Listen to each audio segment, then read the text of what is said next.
রেস্টুরেন্টে না গিয়েই ঘরে থাকা উপকরণ দিয়েই মেয়েদের জন্য তৈরি করে ফেললাম fried rice with chicken Manchurian. Hello everyone, আসসালামু আলাইকুম। কে বলেছে সবসময় রেস্টুরেন্টে গিয়েই খেতে হবে?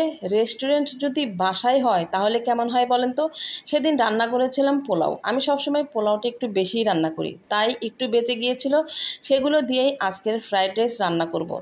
ফ্রাই প্যানটা গরম হওয়ার পরে তেল দিয়ে দিয়েছি, তার মধ্যে একটা ডিম দিয়ে দিলাম। ফ্রাইড রাইস রান্না করার সময় কিন্তু একটা ডিম ব্যবহার করতেই হবে। ডিমটা ভাজা হয়ে গেলে একটা চামচের সাহায্যে তেল থেকে ছেঁকে ছেঁকে ডিমটাকে উঠিয়ে নেব। তারপর একই পাত্রে তেলের ভিতরে দিয়ে দেব বটবটি, কারণ বটবটিটা একটু শক্ত, তাই গাজরটা পরে দিব। আগে বটবটিটাকে ভেজে নিলাম, তারপর গাজরটাকে দিয়ে দিলাম। এখন বটবটি আর গাজরটাকে একটু হালকা করে ভেজে নেব। খুব বেশি করে কিন্তু ভাজা যাবে না, তাহলে ঘ্রাণটা একটু অন্যরকম হতে পারে। আমার ভাজা মোটামুটি হয়ে গেছে, দিয়ে দিলাম কাঁচামরিচ। আর ফ্রাইড রাইসের মধ্যে সবচেয়ে গুরুত্বপূর্ণ জিনিস হচ্ছে রসুন কুচি। রসুন কুচি কিন্তু দিতেই হবে। এই তো এখন আমি দিয়ে দিলাম রসুন কুচি। ঘরে থাকা উপকরণগুলো দিয়েই কিন্তু আমি আজকে তৈরি করছি ফ্রাইড রাইস। তারপর দিয়ে দিলাম আমার সাদা পোলাওগুলো। সাদা পোলাওর ভিতরে তো সব কিছুই ছিল, আর তাই বাড়তি কোনো কিছুই দেওয়ার প্রয়োজন নেই। আজকে আমি কিন্তু সয়া সস ছাড়াই ফ্রাইড রাইস রান্না করছি। আমাদের তো মনে হয়েছে স্বাদের কোনো পরিবর্তনই হয়নি সয়া সস না দেওয়ার জন্য। আর এই তো ভালোভাবে এখন আমি খুন্তি দিয়ে নেড়ে চেড়ে দিচ্ছি যেন দলা পেকে না যায়। তারপরে দিয়ে দিলাম ডিম ভাজা। এখন ডিমগুলো ভালোভাবে সাদা পোলাওর সাথে ওলট পালট করে নেব। আর এইভাবে কিছুক্ষণ নাড়াচাড়া করতে হবে পোলাওয়ের সাথে, যেন বটবটি গাজর এগুলো যেন খুব সুন্দরভাবে মিশে যায়।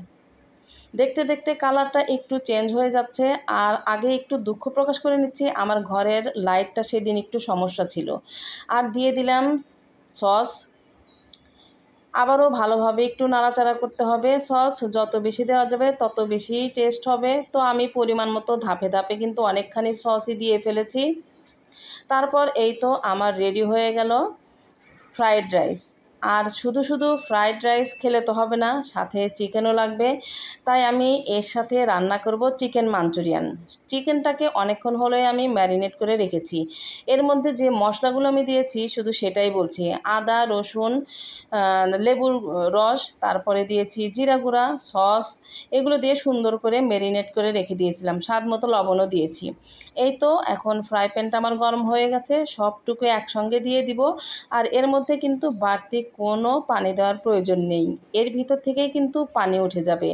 আর এটা এত সুন্দর করে রান্না করতে হবে নিচে যেন তলায় লেগে না যায়। তলায় যদি একবার লেগে যায় তাহলে টেস্টটা একদম ভালো হবে না, সেটা খেতে মোটেও মজা লাগবে না। সেই জন্য সবসময় কিন্তু খুন্তি দিয়ে নাড়ার উপরেই থাকতে হবে। তারপর একটু করে ঢেকে ঢেকে মাঝারি আঁচে রান্না করতে হবে। রান্না করতে করতে যখন তেল উপরে উঠে ভেসে আসবে তখনই বুঝতে হবে যে আমার চিকেন মাঞ্চুরিয়ানটা রেডি হয়ে গেছে। পরিবারের ছোট সদস্যরা চায় যে মাসে একবার হলেও একটু রেস্টুরেন্টে গিয়ে খাওয়া দাওয়া করবে। সেই জন্য আমাকেও অন্য উপায় বেছে নিতে হয়। চিকেনটা কিছুক্ষণ রান্নার পরে দিয়ে দিলাম পেঁয়াজ কেটে রেখেছিলাম সেগুলোকে। এখন চিকেনের সাথে পেঁয়াজগুলোকেও ভালোভাবে রান্না করে নেব। বেশ কিছুদিন আগে মেয়েদেরকে সাথে নিয়ে একটা রেস্টুরেন্টে গিয়েছিলাম, সেখানে গিয়েও ফ্রাইড রাইস এবং চিকেন মাঞ্চুরিয়ান খেয়েছিলাম। এবং সেই চিকেন মাঞ্চুরিয়ান খাওয়ার সময়ই নাকের ভিতর থেকে একদম সুন্দর করে কী কী মশলা দিয়ে তারা রান্না করেছে, আমি একদম নখদর্পণে সব কিছু হজম করে এসেছিলাম। আর সেই অনুযায়ী কিন্তু আজকে চিকেন মাঞ্চুরিয়ানটা আমি রান্না করছি। তো যাই হোক, কথা বলতে বলতে তো চিকেনটা বেশ ভালোভাবে রান্না হচ্ছে এবং সুঘ্রাণ বের হয়ে গেছে। আমার বাসার আশেপাশে তো একদম রেস্টুরেন্টে ভরা, আর সেই রেস্টুরেন্টের স্মেল আমি প্রতিদিন আমার ঘরে পাই। আজকে আমার রান্না করা রেস্টুরেন্ট স্টাইলের স্মেলটা আমার ঘরের ভিতরে ভেসে বেড়াচ্ছে।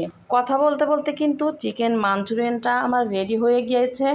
আর এই তো একটা বোলের ভিতরে সুন্দর করে রাইসটাকে বেড়ে নিয়ে সুন্দর একটা শেপ দিয়ে একটা প্লেটের ভিতরে সুন্দর পরিবেশন করে নিলাম। এখন চিকেন মাঞ্চুরিয়ানটাকে একটা বাটিতে বেড়ে নিয়েছি। এখন চামচের সাহায্যে সুন্দর করে একটা ডেকোরেশন করব। আমার ঘরে থাকা উপকরণ দিয়ে আজকে fried rice with chicken Manchurian রান্না করে ফেললাম। আপনাদের কাছে কেমন লাগলো অবশ্যই কমেন্টের আশায় বসে থাকলাম।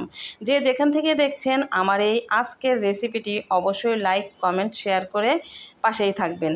দেখা হবে নতুন কোনো ভিডিও বা ব্লগে। আজকে এই পর্যন্তই। নতুন নতুন রেসিপি নিয়ে চলে আসব। আর ভালো লাগলে অবশ্যই পেজটির সাথেই থাকবেন। খোদা হাফেজ।